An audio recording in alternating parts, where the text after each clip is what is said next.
जल्दी करें।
कुटुंब पालन में ही लगा रहता है, पूजा पाठ नहीं करता है, उसको शरीर छोड़ने के बाद में रोरो नामक नरक में गिराया जाता है। वहां पर भयंकर वेदना दी जाती है। रुरु नाम के जीव उसको नोच नोच के खाते हैं। जो क्रूर मनुष्य इस लोक में अपना पेट पालने के लिए जीवित पशुओं को रांध करके खा जाता है, पका करके खा जाता है, ऐसे राक्षस के समान उस जीव को कुंभीपाक नरक में यमदूत गिराते हैं, भयंकर कष्ट दिया जाता है, खौलते तेल में उसको फेंक दिया जाता है। जो मनुष्य इस लोक में माता पिता ब्राह्मण और वेद से विरोध करते हैं, उसे यमदूत कालसूत्र नामक नरक में गिराते हैं। बहुत भयंकर उसको वहां पर पीड़ा दी जाती है। 10,000 योजन का उसका घेरा है।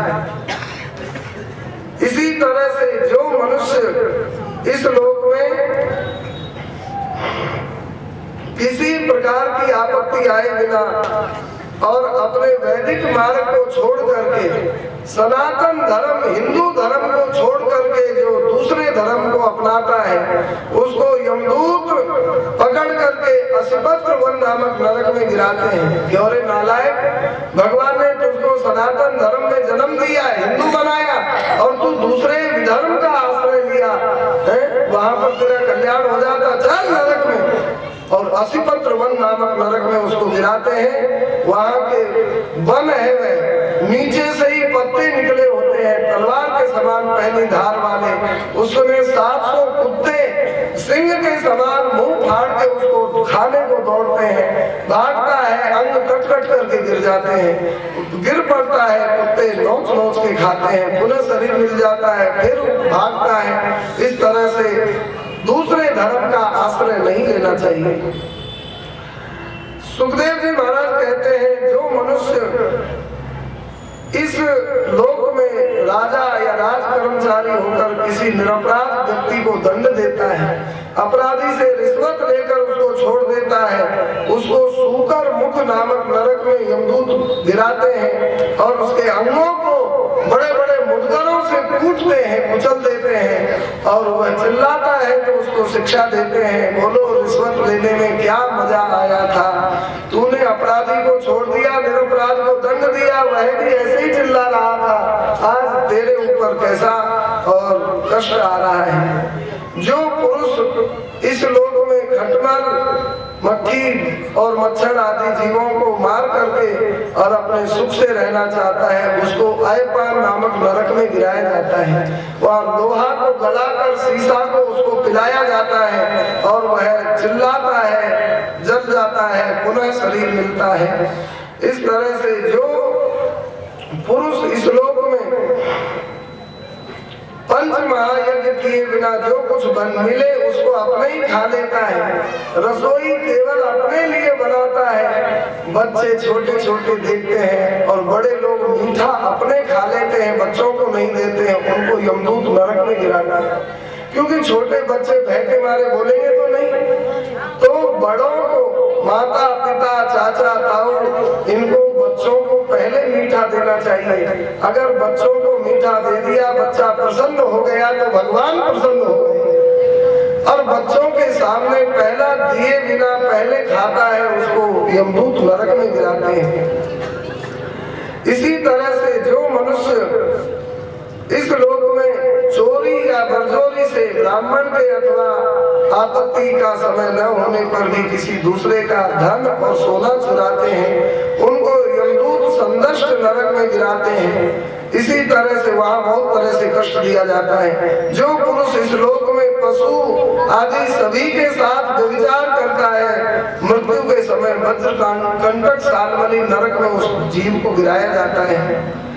जो राजा या राजपुरुष इस लोक में श्रेष्ठ कुल में जन्म लेकर दूसरों को आंख दिखाते रहते हैं, मर्यादा का उच्छेद कर देते हैं, ब्राह्मण होकर गधा और कुत्ता पालते हैं, उनको यमदूत नरक में गिराते हैं। बैतरणी नदी है, उसमें गिरा करके खींचते हैं। वह नदी में पानी नहीं रहता है तो नदी, लेकिन उसमें क्या भरा रहता है? मल मूत्र पीव रक्त केश नख हड्डी चर्बी मांस मज्जा ऐसी गंदी वस्तुएं भरी है, उसमें जीव को खींचा जाता है। चिल्लाता है, मगर और कछुआ और सांप भी उसमें है, नोच नोच के खाते हैं। इसी तरह से जो लोग शौच आचार के नियमों का उल्लंघन करके लज्जा को तिलांजलि देकर इस लोक में शूद्राओं के साथ संबंध गांठकर पशुओं के समान आचरण करते हैं, उनको पुयोग नामक नरक में यमदूत गिराते हैं, भयंकर पीड़ा देते हैं। चिल्लाता है, रक्षा करो, तब यमदूत शिक्षा देते हैं, तूने अपने पुराण रूप व्यवहार नहीं किया,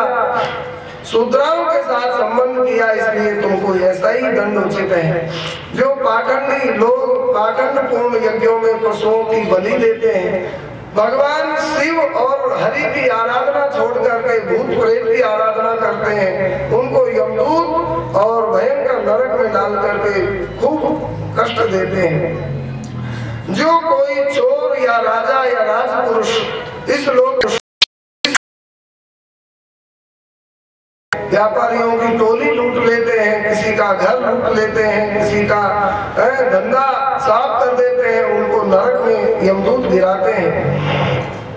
इसी तरह इस लोक में जो पुरुष किसी की गवाही देने में, व्यापार में अथवा दान के समय झूठ बोलता है, मरने पर आधार शून्य अविचिमान नामक नरक में उसको गिराया जाता है।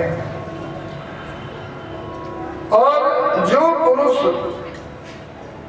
इस लोक में ब्राह्मण अथवा ब्राह्मणी व्रत में स्थित होकर के मदिरा पान करते हैं, उनको भी नरक में यमदूत भयंकर कष्ट देते हैं। जो पुरुष इस लोक में निम्न श्रेणी का होकर शूद्र होकर बड़ों को आंख दिखाता है और उस पाप के कारण क्षार कर्दम नामक नरक में उसको यमदूत ऊपर से पहाड़ से फेंकते हैं, नीचे आकर गिरता है और फिर दूसरा शरीर मिलता है, बहुत कष्ट होता है। इसी तरह से जो पुरुष इस लोक में नर मेधादि द्वारा भैरव यक्ष भूत प्रेत की आराधना करते हैं, स्त्रियां पशु के समान पुरुषों को खा जाती हैं, ऐसी स्त्रियों को बहुत कष्ट दिया जाता है नरक में, पुरुषों को भी।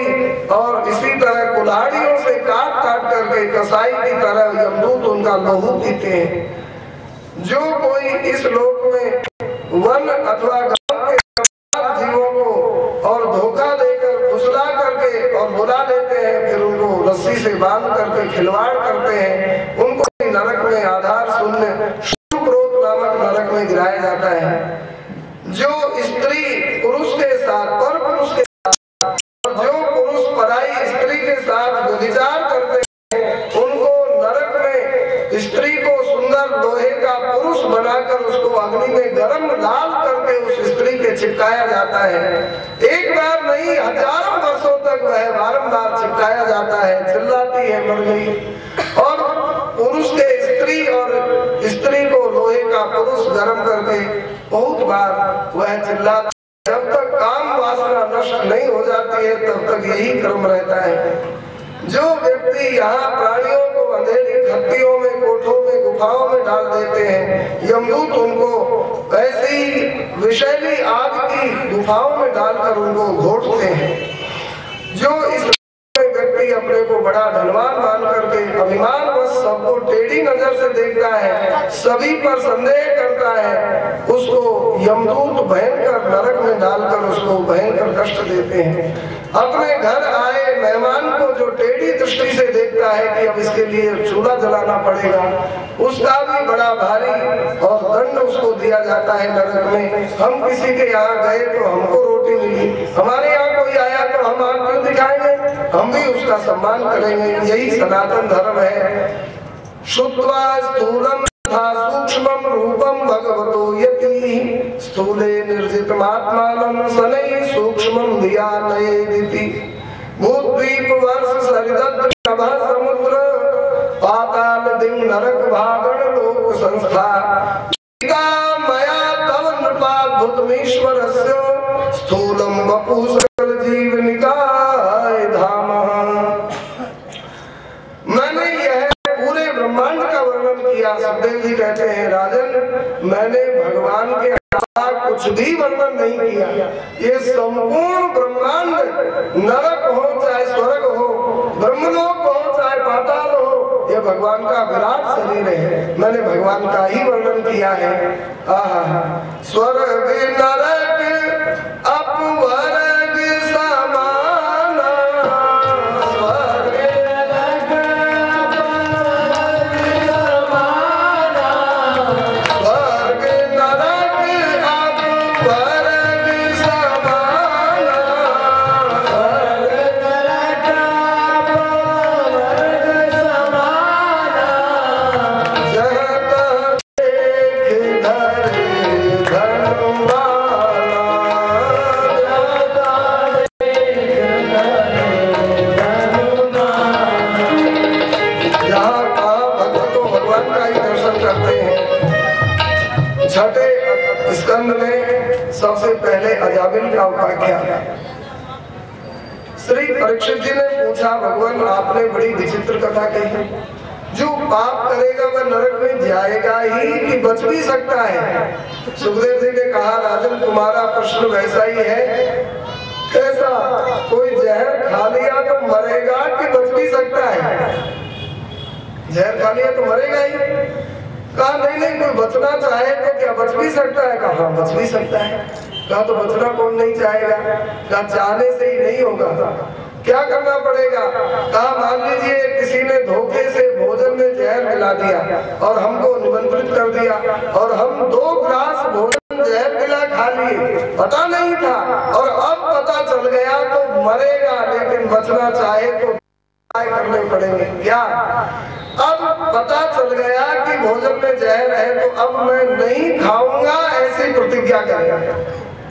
जहर मिला भोजन नहीं खाऊंगा। और जो भूल से खा लिया है उसको ऐसी गोली लेवे कि उसको उल्टी कर दे, मन कर दे, तो बच सकता है।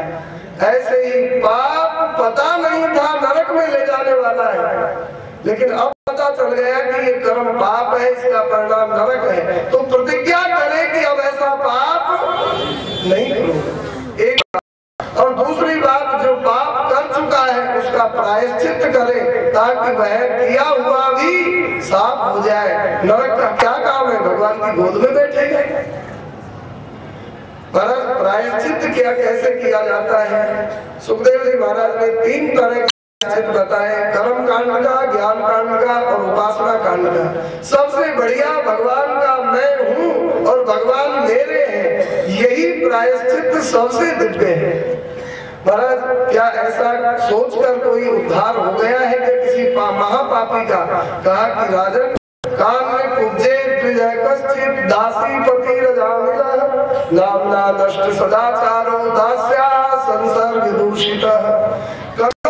में एक ब्राह्मण था अजामिल, और वह अजामिल ब्राह्मण एक बार वैश्यागामी हो गया और वैश्या में आसक्त हो गया। सुंदर पत्नी माता पिता का त्याग कर दिया उसने और सदाचारी ब्राह्मण और कदाचारी हो गया। एक दिन उनके गांव में संत महात्मा आए। गांव वालों से पूछा, भैया हमको रात में यहाँ रहना है, कोई घर बताओ भगत का, आश्रम हो। महाराज आश्रम धर्मशाला तो नहीं है, घर है भगत का। कौन भगत का घर है? के सब दुष्ट थे, उन्होंने कह दिया अजामिल भगत का घर। करी परिहास काहू दुष्ट ने पठाए साधु, करी परिहास काहू दुष्ट ने पठाए साधु,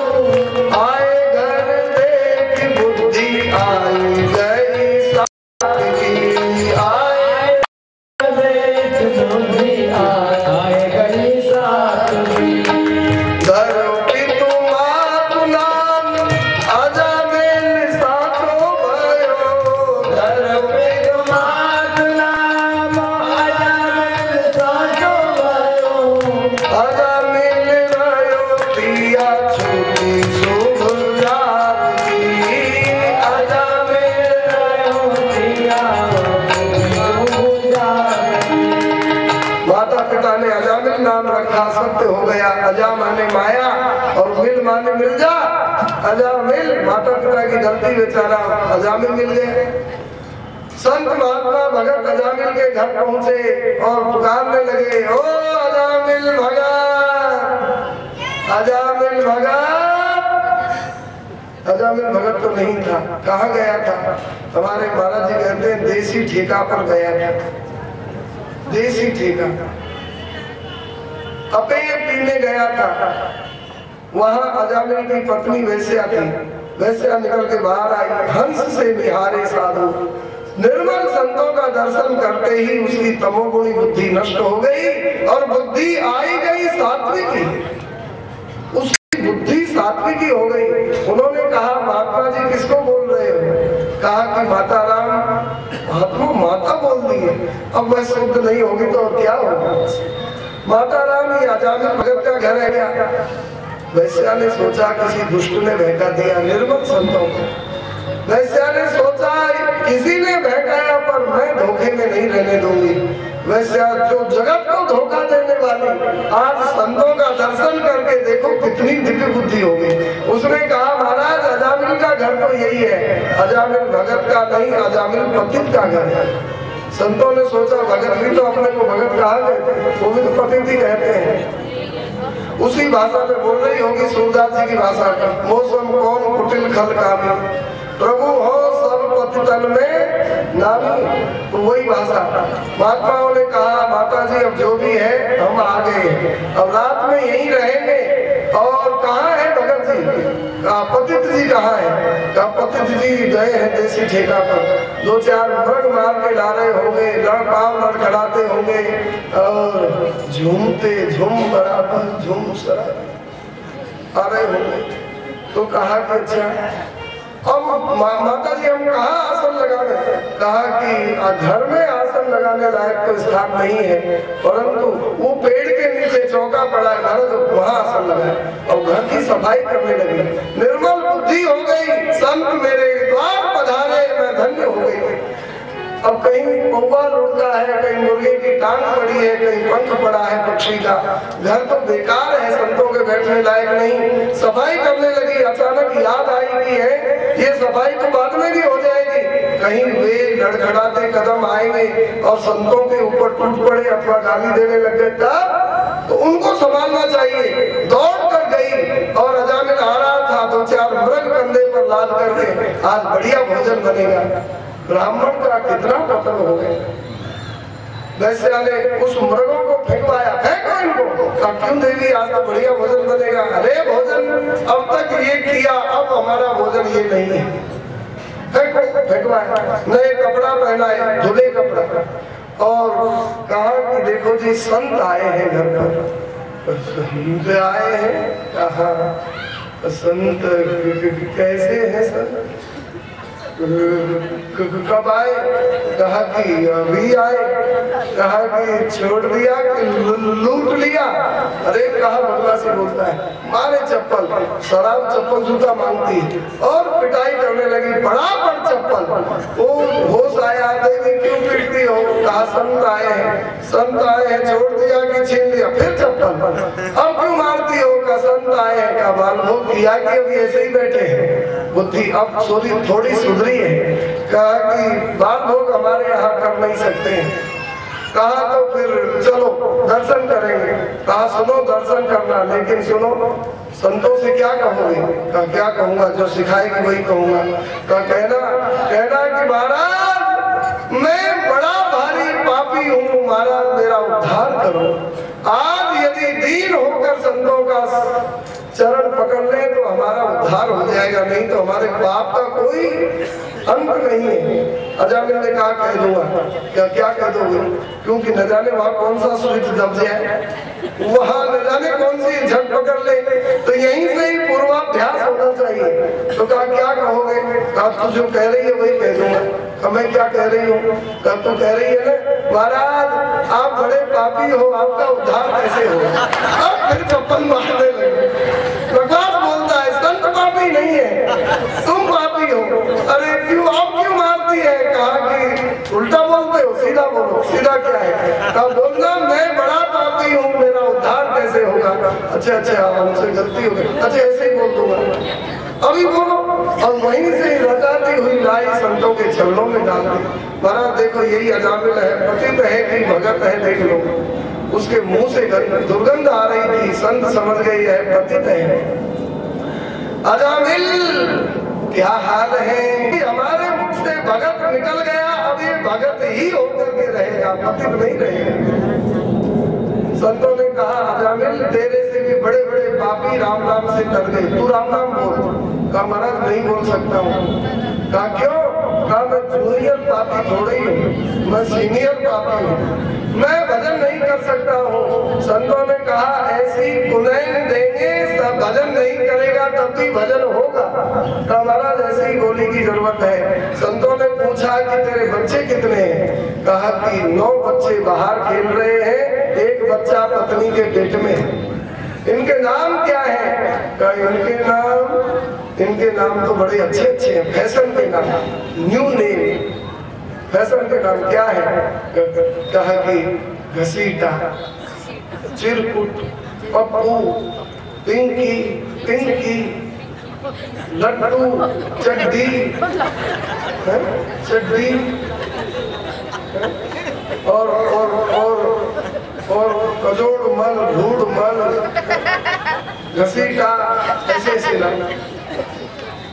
कहा कि ये नामों से तेरा कल्याण होगा। तो कहा कि फिर नाम क्या रखूं? कहा इनके नाम बदल। कजोड़ मल का नाम कृष्णदास, घसीटा का नाम घनश्याम दास, और चिरकुट का नाम चतुर्भुज दास, और पप्पू का नाम पुरुषोत्तम दास। और लेकिन आजकल बड़ा भारी दुर्भाग्य है, क्या नाम तो अच्छा कोई संत रख देंगे लेकिन बोलेंगे उटपटा नहीं। नाम है दामोदर और बोलेंगे दम्मू। नाम है गदाधर, बोलेंगे गज्जू। गजानन नाम है, बोलेंगे गज्जू। इसी घर में कितने नाम है और माताएं फैशन का नाम बोलती है, उद्धार नहीं होगा। अरे नाम बढ़िया नाम रखो और वही नाम का उच्चारण करना चाहिए। बच्चों को चाहिए कि माँ सुधरे, माँ ना सुधरे तो बच्चे सुधार दे। बच्चों को चाहिए कि गलत नाम बोले तो बोलो ही मत। वो कहेंगे छोरा बुला रही हूँ, काम मैं नहीं आऊंगा। क्यों? मेरा नाम क्यों बिगाड़ रही है? इसलिए गलत नाम नहीं रखना चाहिए। अरे घर में राम कृष्ण गोविंद गोपाल नाम का उच्चारण करो, सीता राधा गीता बेटियों के नाम रखो, देखो कीर्तन ही होता रहेगा। हाँ, गीता ओ सीता, हरी बेटी सुनीता आ जाए। राम कृष्ण गोपाल, उस घर में मक्खी मच्छर मरेंगे तो नाम सुनकर मरेंगे, वैकुंठ चले जाएंगे। हाँ, इसलिए गलत नाम नहीं रखने चाहिए। और संतों ने कहा तेरी पत्नी के पेट में जो बालक है उसका नाम क्या रखेगा? कहा महाराज जो रखोगे बताओ वही रखूंगा। कहा उसका नाम रखना 4 अक्षर का, नारायण। महाराज रखूंगा नहीं, रख दिया। संत को नाम बताकर चले गए। अब देखो एक आश्चर्य है, संतों ने कहा नारायण नाम रख देना।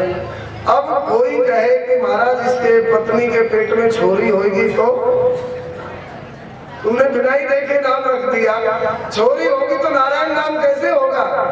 और संत तो समर्थ होते हैं। संतों ने कहा कि छोरी होगी तो छोरा बनाना पड़ेगा परमात्मा को, क्योंकि हमने नाम रखा है, वो छोरी कोई छोरा बनाना पड़ेगा। अरे वाह वाह रे मौज फकीरा नी, वाह रे मौज फकीरा नी, वाह रे मौज फकीरा नी, वाह रे मौज फकीरा नी। बस इतना ही बहुत मौज की बात। महाराज संत चले गए, नारायण का जन्म हुआ, बड़ा प्रसन्न होकर के नारायण का जन्मोत्सव मनाया। मेरे घर में नारायण आए, जाकर नाम सुनत शुभ होई, मोरे गृह आवा प्रभु सोई। आप तो गोद में लेकर नारायण को खिलाता, अरे मेरे नारायण नारायण नारायण, मेरे नारायण नारायण नारायण,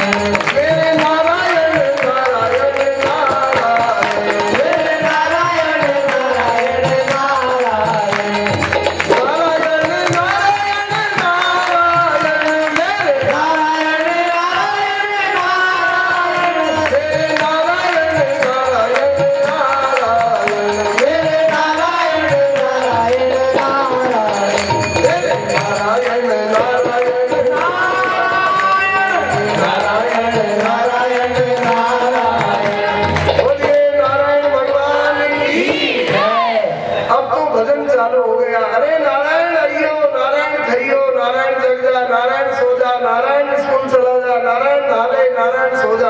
और तो वो नारायण बेटा के बहाने नाम चालू हो गया, भजन चालू हो गया, आनंद हो गया। मरना तो एक दिन है ही है।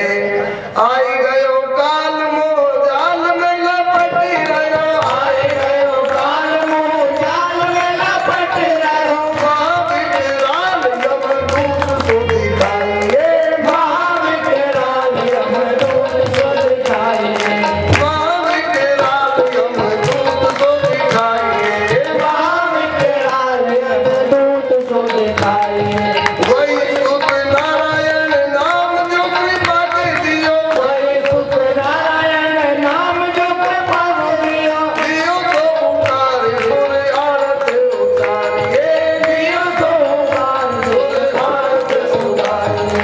सुनत ही पार्षद आए ताए जोर जोर, सुनत ही पार्षद आए ताए जोर जोर। दो पास गयो धर्म समुझाइए, पास गयो धर्म समुझाइए। हारे लगे डाले जाए पति को पुकारे सुनो, हारे लगे डाले जाए पति को पुकारे सुनो, हारे लगे डाले जाए पति को पुकारे सुनो, हारे लगे डाले जाए पति को पुकारे जाए। कई बज मारे मत जाओ हरि गाइए, कई बज मारे मत जाओ हरि गाइए। महाराज भयंकर यमदूत आए और कहीं तो ममता नहीं थी, छोटे बेटा में ममता थी, संतों की कृपा। अब चिल्लाया अजामिल, यमदूतों का भयंकर भय। नारायण बचाइयो, नारायण बचाइयो। अब वो नारायण उसका छोड़ा तो सुना नहीं, पर नारायण भगवान के पार्षद सुनकर के दौड़ पड़े, यमदूतों को डांट कर बोले छोड़ो। अजामिल से बोले डरो मत, हम आ गए हैं। चार भगवान के सुंदर पार्षद आ गए और आकर के यमदूतों को कहा छोड़ो इस महात्मा को, क्यों परेशान करते हो। यमदूतों ने कहा महाराज कितनी रिश्वत आपको दे दी इसने, ये महात्मा है कि पापात्मा है। कहा नहीं ये निष्पाप जीव है। कैसे निष्पाप है? कहा ऐसे निष्पाप है। पापी कैसे है? कहा इसने सब पाप ही पाप किए। कहा पाप करके प्रायश्चित से शुद्धि होती है कि नहीं? कहा होती है, पर इसने कहा यज्ञ और दान और पुण्य और तीर्थ किए। कहा यज्ञ दान पुण्य तीर्थ नहीं किए। भगवान का नाम जब से पाप नष्ट होते हैं कि नहीं? कहा होते हैं, पर कहा इसने हजारा माला से नाम जपा है। अरे हजारा बजारा ये अभी नारायण ले रहा था, नारायण नाम भगवान का नाम है कि नहीं? कहा ये तुम्हारे नारायण को नहीं पुकार रहा था, ये तो अपने बेटे को पुकार रहा था हमारे भय के मारे। नारायण भगवान को नहीं पुकारा। कहा इसका बेटा नारायण कब से है? माँ के गर्भ में जाने से पहले वह नारायण नहीं था, चिता के बाद में वह नारायण नहीं रहेगा। और हमारे नारायण तो पहले से ही नारायण है और सदा के नारायण है। बीच में 2 दिन नाम नारायण रखाने से वो नारायण हो जाएगा। और ज्यादा बकवास करोगे मारेंगे। यमदूतों को मार मार के भगवान के पार्षदों ने भगा दिया। यमदूत यमराज जी के पास जाकर बोले महाराज हम सेवा करने के लिए हैं कि पिटने के लिए हैं? किसने पीटा? कहा अभी भगवत पार्षदों ने हमारी बड़ी भारी पिटाई करी। क्यों पिटाई करी? तुमने गलती करी होगी। कहा वो बेटा के बहाने नारायण पुकारा तो हमारी पिटाई करी। अब तो इधर से पिट कर गए। यमराज जी ने भी कहा अरे मूर्खो, जहाँ किसी भी बहाने नारायण नाम उच्चारण हुआ वहां गए क्यों तुम? सुनो बज मारे, बज मारे माने अभागे, दुष्ट नालायक। सुनो बज मारे वहां मत जाओ हरि गाइए, सुनो बज मारे मत जाओ वहां गाइए, सुनो बज मारे मत जाओ हरि गाइए, सुनो बज मारे मत जाओ हरि गाइए। अरे तुम भी हरि गाओ, हरि हरि हरि हरि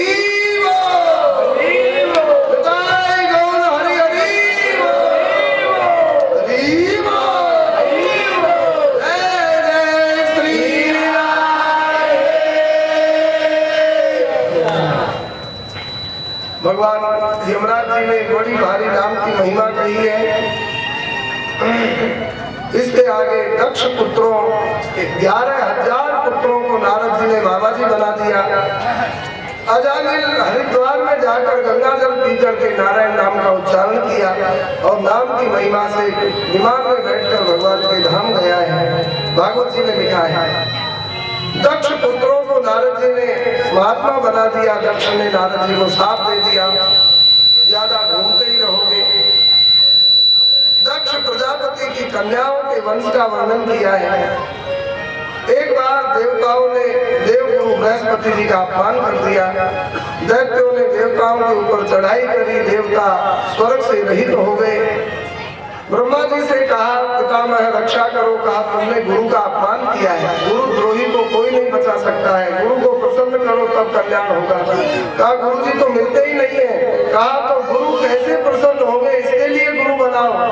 त्वष्टा ऋषि के बेटा विश्वरूप को गुरु बनाया, उससे नारायण कवच की विद्या प्राप्त हुई। इंद्र का बड़ा भला हुआ, परंतु एक छोटी सी गलती पर विश्वरूप के 3 सिर थे, तीनों को काट दिया इंद्र ने और ब्रह्म हत्या लगी। इंद्र ने लक्ष्मी जी का स्तोत्र गाया है, इंद्र का वह ब्रह्म हत्या का समाधान हुआ। इसके बाद में त्वष्टा ऋषि ने सुना, मेरे बेटे को इंद्र ने मार दिया, मैं इंद्र का नाश करूंगा। ऋषि ने जटा तोड़ करके यज्ञ में हवन कुंड में डाली है। इंद्र शत्रुर विवर्धस्य मां चिरम जहि विद्विषम। इंद्र का शत्रु पैदा हो तब वह भयंकर वृत्र नाम के असुर पैदा हुए और उन्होंने पूछा क्या करना है। कहा, इंद्र को मारो। वह दानवों की सेना लेकर इंद्र के ऊपर चढ़ाई किया। इंद्र और श्री वृत्र का भयंकर युद्ध हुआ है। उस युद्ध में इंद्र की जीत हो रही थी, कभी हार हो रही थी।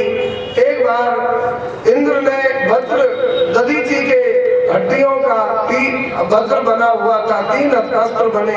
एक सारंग धनुष जो भगवान विष्णु के हाथ में है, पिनाक जो शिव जी के हाथ में है और इंद्र के हाथ में वज्र, ये दधीचि की हड्डियों से ही बने हैं। ये दधीचि की हड्डी से वज्र बना।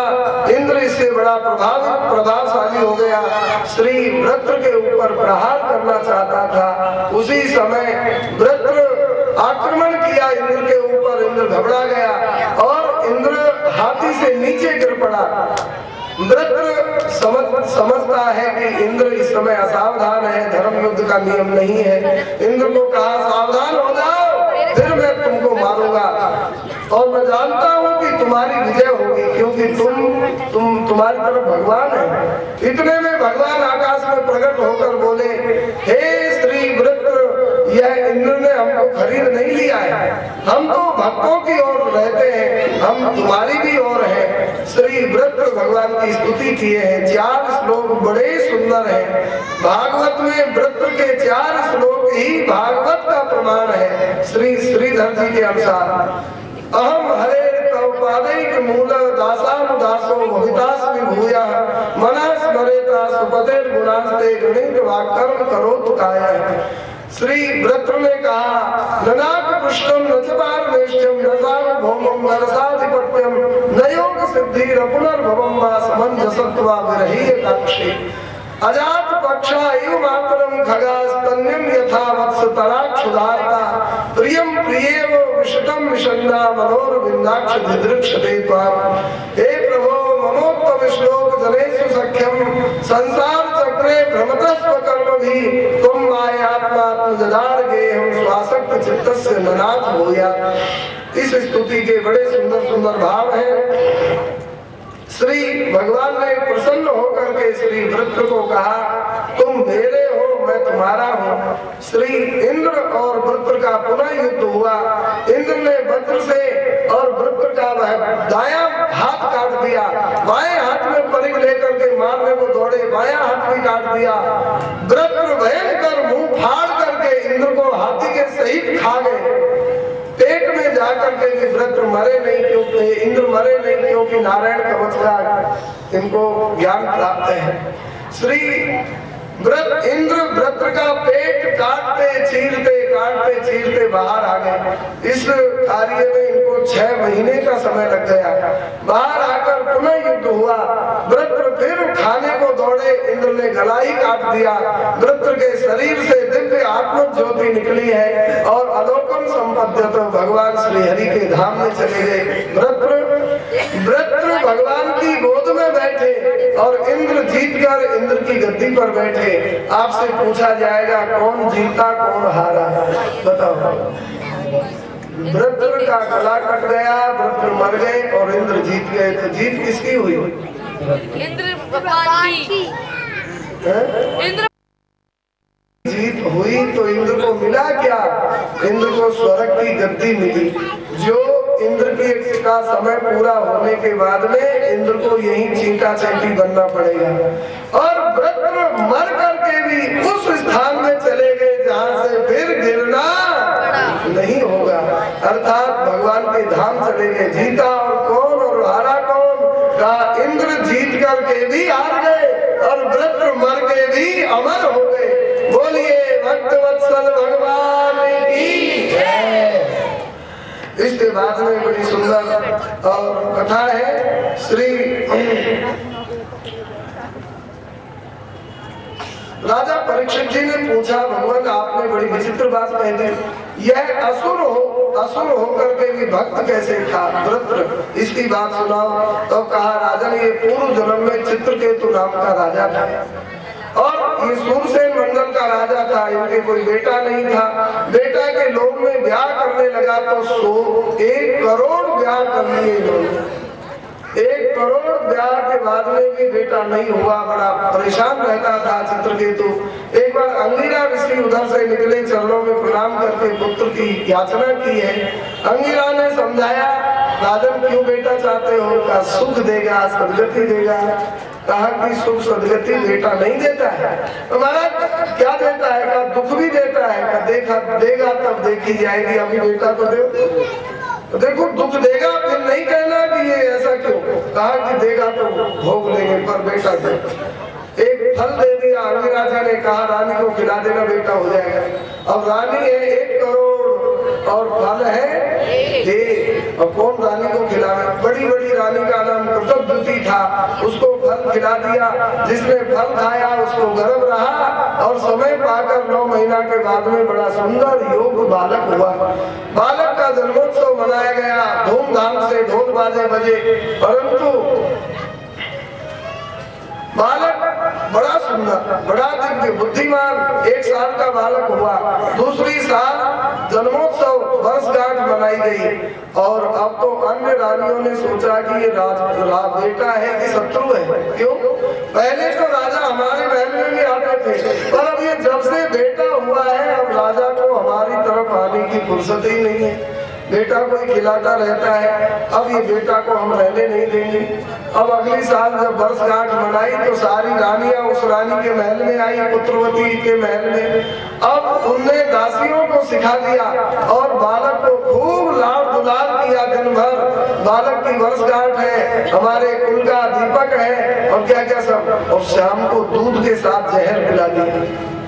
सवेरे दासी जगाने गई, नीला शरीर झाग मुख से निकल रहे हैं, चिल्ला करके दासी दौड़ी है। रानी ने पूछा कृतज्ञति ने, पगली क्या हुआ? महारानी जी आज माफ गया। कैसे गया? देखो झाग निकल रहे हैं। कहा कि देखा तो अब तो रानी बेहोश, राजा बेहोश, होश आने पर हाय हाय। अंगिरा और नारद जी पुनः आए। राजन क्या सोच रहे हो, क्यों रो रहे हो? महाराज आप कौन हैं? कहा मैं तुझको बेटा देने वाला अंगिरा ऋषि हूँ। अरे महाराज आप बड़े मौके से आ गए, तो क्या चाहते हो? कहा मर गया बेटा, आपने दिया था ना, वो मर गया। तो मर गया तो अब कहा जिंदा कर दो। आप बेटा दे सकते हो, मरे को जिंदा भी कर सकते हो। कहा कर तो सकते हैं पर नहीं करेंगे। क्यों नहीं करेंगे? महाराज आप संत हैं, दयालु हैं। अभी आ रहे थे गाड़ी से तो नालायक लोग कहते हैं संतों को तो सबको ही सुखी करना चाहिए, मतलब कि सीट से उठ जाओ सबको बैठा दो। देखो ऐसे ऐसे नालायक होते हैं। ये संत किस बात के हैं? ये हमको बैठने नहीं देते हैं सीट पर। तो तू कौन है? तू कौन है? तू आदमी है कि पशु है? पशु को बैठाया जाएगा? बड़ी विचित्र। अब ये चित्रकेतु ने कहा महाराज आप संत हैं, आप सबको सुखी करते हैं, मैं मेरे बेटा को जिंदा कर दूं। कहा नहीं करेंगे। क्यों? क्योंकि हम सबको सुखी करना चाहते हैं। तो मैं सुखी हो जाऊंगा, जिंदा कर दो। कहा सुखी नहीं होगा, दुखी होगा, इसलिए नहीं करेंगे। महाराज दुखी कैसे होऊंगा? कहा कि अभी दुखी हो रहा है, नहीं मिलता तो इतना रो नहीं रहा था, और मिला मर गया तो रो रहा है, हम नहीं जिंदा करेंगे। नारद जी ने कहा भैया मुझको बात करने दो। नारद जी ने कहा राजन मुझसे बात करो। कहा कि क्या चाहते हो? कहा बेटा को जिंदा कर दो। कहा वो जिंदा होना ही नहीं चाहता है। कहा कैसे नहीं होगा, बड़ा आज्ञाकारी था, हमसे बात कराओ। तो नारद जी ने वो जीवात्मा जो वैकुंठ जा रही थी, रास्ते में से ही बुला लिया। वो जीवात्मन पश्य भद्रम ते मातरम पितरम चते। अरे जीवात्मा आओ, इतने बढ़िया माता पिता को छोड़कर, शरीर को छोड़कर कहाँ जा रहे हो? आओ शरीर में प्रवेश करो, इतना बड़ा विशाल राज्य, इसको भोगो। जीवात्मा आई, शरीर में प्रवेश करी, बालक खड़ा हो गया। अब तो चित्रकेतु बालक को छाती से चिपटाने के लिए दौड़ा। बेटा! बालक ने 10 कदम पीछे हटाए। खबरदार, बेटा बेटा करते दूर, हमसे दूर रहो। कहा कि बेटा तो क्यों ऐसे बोलता है? कहा कि कौन किसका बेटा, कौन किसका बाप, ये तो कर्म का और चक्कर है। तुम मेरे कितनी बार बेटे बने और मैं तुम्हारा बाप बना, और अब की बार तुम हमारे बाप बने, हम तुम्हारे बेटा बने। ये तो कर्म का खेल है। जगत में जीवत को व्यवहार, जिंदा रहते हैं तब तक नाते संबंध रहते हैं। अब मैं जिंदा थोड़ी हूँ, मैं तो मर गया था, और तुम दूर खड़े हो जाओ, मैं गुरुजी से बात करूंगा। जीवात्मा ने नारद जी से कहा गुरुजी आपकी आज्ञा हो तो मैं इस शरीर में रहूं, और आपकी आज्ञा हो तो मैं तो वैकुंठ जा रहा था। वैकुंठ के सुख की बराबरी ये नासवान सुख कर सकते हैं? आप जो आज्ञा देंगे। नारद जी ने राजा से पूछा राजन कितना टेम्परेचर मोह का बुखार है? राजा का सारा मोह जाता रहा। मैं अपने मोह के कारण इस बेचारे वैकुंठ जाते हुए जीव को क्यों रखूं यार? राजन क्या करना है, जाने दूं कि रखूं? राजा चित्रकेतु ने कहा गुरुजी इसको तो जाने दो, और तू का मुझको भी ऐसा उपदेश दो कि मैं भी भगवान का भजन करूं। नारद जी ने मंत्र दिया संकर्षण भगवान का, और चित्रकेतु का घर भी बना दिया। मानस में लिखा है निंदा के भाव से स्तुति। चित्रकेतु कर घर उन घाला, चित्रकेतु कर घर उन घाला, कनक कसिपु कर पुनि असहाला, कनक कसिपु कर पुनि असहाला। चित्रकेतु का घर पाला है, ढाला नहीं है। इस तरह से चित्रकेतु को भी संकर्षण भगवान की प्राप्ति हुई। एक बार एक विमान लिया संकर्षण भगवान ने, विमान में बैठकर चित्रकेतु कैलाश के ऊपर से जा रहा था। भगवान शिव पार्वती जी को गोद में लेकर उपदेश दे रहे थे। उसको शिव तत्व नहीं समझ आया, सिद्ध तो हो गया लेकिन शिव तत्व नहीं समझ आया। उसने शिव जी को गाली देना शुरू कर दिया। देखो ये जगत गुरु होकर पत्नी को गोद में लेकर सभा में बैठा है। एकांत में सब पत्नी को गोद में लेते हैं, परंतु ये सभा में लेकर बैठा है, बड़ी भारी मर्यादा का उल्लंघन कर रहा है। इसलिए यह शिव ठीक नहीं है। शिव जी तो मंद मंद मुस्कुराते रहे, बाल बच्चे हैं बोलते रहते हैं। पार्वती जी को नहीं सहन हुआ। भगवती पार्वती ने साफ दे दिया, अरे मूर्ख, तुझको संकर्षण भगवान ने विमान क्या दे दिया? तू तो बड़ा भारी अभिमानी हो गया। जा, मैं साफ देती हूँ, तू असुर हो जाएगा। श्री चित्रकेतु ने बाद में पार्वती जी से क्षमा मांगी, माता जी मेरे वचनों से आपको कष्ट लग गया, उसके लिए क्षमा चाहता हूँ, और हम तो भगवान के भक्त हैं। असुर रहे चाहे सुर रहे, चाहे पशु बने चाहे पक्षी बने, हमको तो भगवान का भजन करना है। तो हे परीक्षित, तुमने पूछा कि असुर था तो भक्त कैसे, और भक्त था तो असुर क्यों? भक्त इसलिए था पूर्व जन्म में संकर्षण भगवान का भजन किया था, और असुर इसलिए कि पार्वती जी का साथ लग गया, इसलिए असुर। लेकिन असुर होकर के भी भक्ति नष्ट नहीं हुई। विभीषण लंका में रहते हैं, फिर भी भक्ति दूर थोड़ी है। रह के रावण की नगरी निशाचरपुरी, राम भक्ति निभाना कठिन विभीषण निभाता रहा, मुख से जपता सतत राम का नाम था। रह के रावण की नगरी निशाचरपुरी, यहाँ कहाँ सज्जन कर बासा। हनुमान जी जैसे को संदेह हो सकता है, लेकिन उस निशाचरों की नगरी में कहीं विटामिन खा रहे हैं, कहीं क्या खा रहे हैं, और बीच में विभीषण फलाहारी होकर के राम राम कर रहे हैं। ये वास्तव में आश्चर्य है। कहीं महिष मानस धेनु खल अजखल निशाचर भक्ष नहीं, बाल देव विशाल शैल समान अतिबल गर्जई, और उनके भीषण राम राम, इसलिए भक्ति नष्ट नहीं होती है। श्री दिति और अदिति की संतानों का वर्णन किया है। मरुदगण दिति की संतान है, दैत्य होने चाहिए, परंतु दिति के व्रत में कसर पड़ गई, इसलिए ये देवता हो गए, इंद्र के साथ रहते हैं। और ये 49 है, रामायण में लिखा है ना, हरि प्रेरित कई अवसर चले मरुत 49 अट्टहास कपि गर्जा, कपि लगी बाढ़ आकाश। इस तरह से पुंसवन व्रत का बड़ा सुंदर वर्णन किया है। भगवान ने करके हिरण्याक्ष का वध किया।